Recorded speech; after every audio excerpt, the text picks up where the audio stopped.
Hello മക്കൾ, നമ്മുടെ exam time ആണല്ലേ. അപ്പൊ അടിപൊളിയായിട്ട് പഠിക്കേണ്ട ഇമ്പോർട്ടന്റ് ആയിട്ടുള്ള കുറച്ച് ക്വസ്റ്റ്യൻസുകൾ നമുക്ക് ഡിസ്കസ് ചെയ്യാം. ഒന്നാമത്തെ ക്വസ്റ്റ്യൻ ഇതാണ്: മുങ്ങുന്ന വസ്തുക്കൾക്കുള്ള ഉദാഹരണം. എക്സാമ്പിൾ ഫോർ സിങ്കിങ് ഒബ്ജക്റ്റുകൾ ചോദിച്ചാൽ നിങ്ങൾക്ക് ഏത് വേണമെങ്കിലും എഴുതി വെക്കാം. മിസ് ഒരുപാട് ഓപ്ഷൻസ് വെച്ചിട്ടുണ്ട്.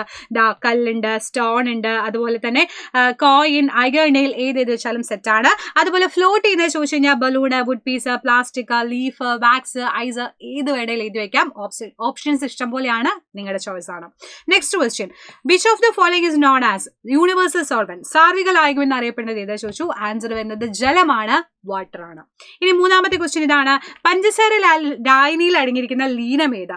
Solute present in sugar solution എന്ന് പറഞ്ഞത് ഏതാ മക്കളെ വരിക? പഞ്ചസാരയാണ്. കാരണം കുറഞ്ഞ അളവിൽ നമ്മൾ ഇട്ട പഞ്ചസാരയാണ്, ലയിച്ചത് പഞ്ചസാര ആയതുകൊണ്ട് അതാണ് സൊല്യൂട്ട് എന്ന് പറയുന്നത്. ഏതിലാണ് ലയിച്ചത് അതാണ് സോൾവെന്റ്, വാട്ടർ ആണ് സോൾവെന്റ്. രണ്ടും കൂടെ പഞ്ചസാര വെള്ളമാണ് ഷുഗർ സൊല്യൂഷൻ. റെഡി?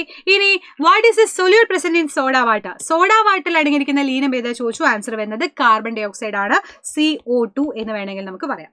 അപ്പൊ അവസാനത്തെ ക്വസ്റ്റ്യൻ ഇതാണ്: solvent present in salt solution. ഉപ്പ് വെള്ളത്തിൽ അടങ്ങിയിട്ടുള്ള ലായകം ഏതാ ചോദിച്ചാൽ നമുക്ക് ഈസി ആയിട്ട് ആൻസർ ചെയ്യാം. ഇത് വാട്ടർ ആണ് അല്ലെങ്കിൽ ജലമാണ് എന്ന് പറയാൻ പറ്റുന്നു. സോ അടിപൊളിയായിട്ട് നമ്മുടെ എക്സാം എഴുതാം. എല്ലാ മക്കൾക്കും ഓൾ ദ വെരി ബെസ്റ്റ്.